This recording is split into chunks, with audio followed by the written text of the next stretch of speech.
Hi everyone. Well, I'm finally finished with the mandala. I am finally finished. There were a whole lot of things in between this past week that did deter me on some hours working on it. But when I did work on it, boy, all that energy that I was missing went into it. And much needed therapy in creating this piece. So I also wanted to share with you, I had put this together a long time ago. It's based on Ikebana art, which is flower art. These are artificial flowers, but it's a beautiful meditative piece to have with your mandala. So at some point I'll talk about that. I studied that on my own for a while, and I had a lot of fun working with it, and I still do work with it a little bit, but I just rearrange the really artificial flowers. That's how I work with it. But I wanted to share that. So I'm going to share how I ended up piecing this together. As you know, I did use the Kiwandi method, and as you can see, the back of it here, the base, is really a Boro effect. It's based on Boro building is what I call it. So that's what these pieces are. Without the stitches, without the Sashiko or the visible stitching, these pieces were kind of giving a smocked effect, and I really liked it, but it seemed a little empty. So I wanted to just put some Sashiko stitching and a little Boro effect in there and keep it spacey, because I wanted the mandala to be the central theme. That's the theme, is the meditative piece. So here I'm gonna point out some techniques I used. See if I could get this closer for you. And there. So, and I will show close-ups of these too. This over here, these little knobs are called French knots. So these you do see these in the Sashiko needle art, and you also see these in cross stitching and embroidery. So you see these across the board. And so that's what I did there. I did French knots. Oh, and they're very easy to do. I get a needle here. You take a needle and you wrap the yarn towards you. You wrap it around the needle towards you.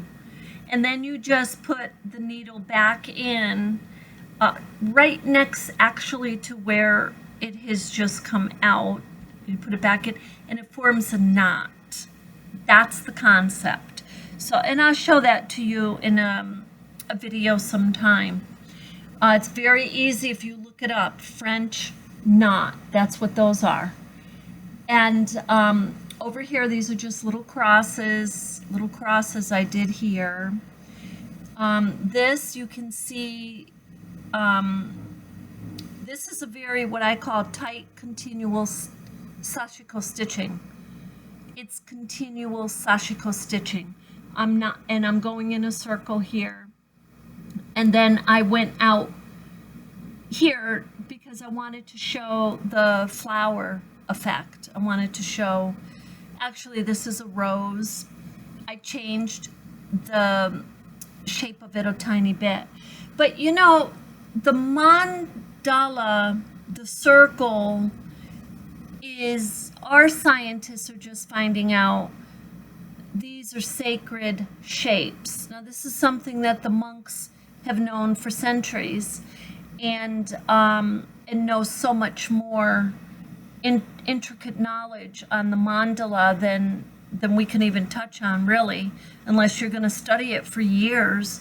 but it is a sacred, the circle is a sacred shape. And you see your natural mandalas in nature, you know, you could find a round rock, you know, the sun, the moon, anything that you're finding out in nature that is round, you can sit and focus on and meditate on. So I did a little of the shibori effect up here. I purposely pulled the fabric together. And this area, I had told you I wasn't going to, even though I was doing the Kiwandi method of building, I wasn't going to put any batting in it, and I didn't. And I'm glad I didn't, because certain sections, such as up here, when I pulled that together, made that very thick. It was a little bit of a challenge to pull the needle through. You really, in my opinion, doing the Sashiko, it shouldn't be challenging. It shouldn't be really hard, in my opinion, to pull it through. You want to be able to, you know, do 3 or 4 or 5 nice stitches as you're going along with Sashiko stitching. And it's very meditative. So if you're stopping to try to pull it through each time and you're hurting your hand, that to me is maybe too much fabric, or maybe not the right needle, or maybe tools need to be changed. I think there is a tool that can pull the needle through for you if you are using very thick fabrics. But that's kind of just in that area, that's what happened. So I switched, I was trying to switch the direction of the Sashiko stitching as I went along, and I was trying to go with the fabric. I didn't want to compartmentalize it too much, but I wanted them to flow. I wanted the stitching to flow. So sometimes where I was using red, I flowed it. I went right into the next piece with the red a little bit, because this is all one piece. These are all parts to a whole. And this piece actually sitting against the base here, for me, this base is a metaphor for life, for the concrete life. And this, to me, is more of the spiritual, our spiritual life, like a different dimension that we tap into when we meditate. And this is more of the reality that we see before us, the concrete. So I didn't want a huge border, because for me, I believe the spiritual is holistic to our being. It's all together. However, for me, this is huge. So this is stronger, so stronger than the concrete things that you see, basically. So so I did a little of the shibori there. I was switching the stitches because, like I said, I wanted it to flow. But as you're meditating, if your eyes fall on one piece here or a certain color, you're gravitated towards a certain color, and there's a certain stitch or a certain stitch, you want to be able to easily capture that. So that was my thinking there. This rose, and thank you so much for the supporters who commented, and love and light to you. Thank you so much. It means so much to me that somebody comments on my work.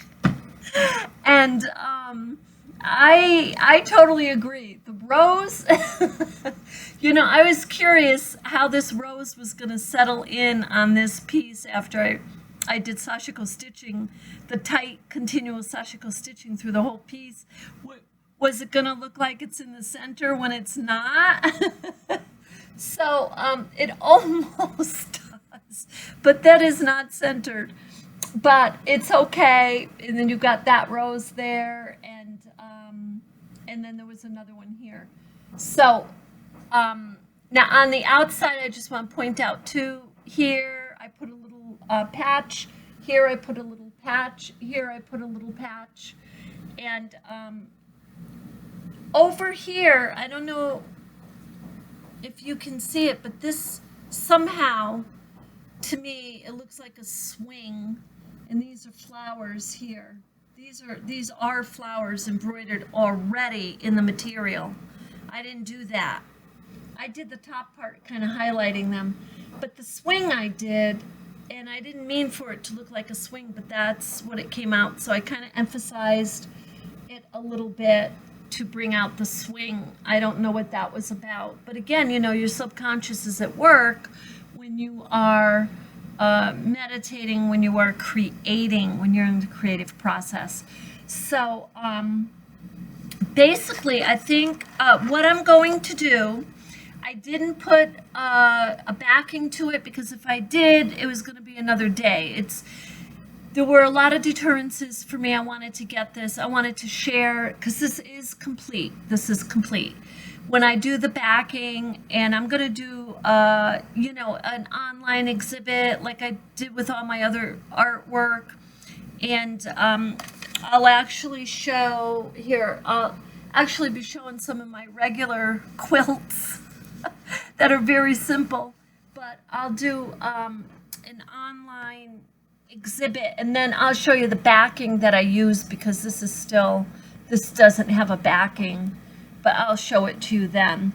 But anyway, so those are the main things I did. Oh, the other stitch I used is a chain stitch, if I can find it. Oh, I did it over here. This, you probably can't see it. I'll try to do a close-up, but this is a chain stitch. Super easy. Again, it's a Sashiko stitch. I call it a chain stitch because they're each hooked into each other, and it's just really looping the needle through the yarn as you're going. You just loop it. You know, usually you don't do that. You try to make sure that your yarn and everything isn't going to create a knot or anything, but it's a chain. So anyway, thank you, and that is my mandala, and I really want to make another one, and I actually want to, as I was piecing this Kiwandi method, using the Kiwandi method and the Boro, using those two methods, I love that. I mean, I love it. It's two different methods, and they complement each other beautifully. But what I want to do is do some textile crafting. So I want to create, you know, such as I did over here, the swing. I have some other pieces where I've created Japanese farmers with their hats, like from the 1800s, and that dress style. I want to do more, maybe picturesque, so a little more contained, but still with creativity in it. So anyway, thank you so much, and I hope that inspires you, and keep the questions coming, and have a beautiful day, and thank you so much for joining me, and love and light.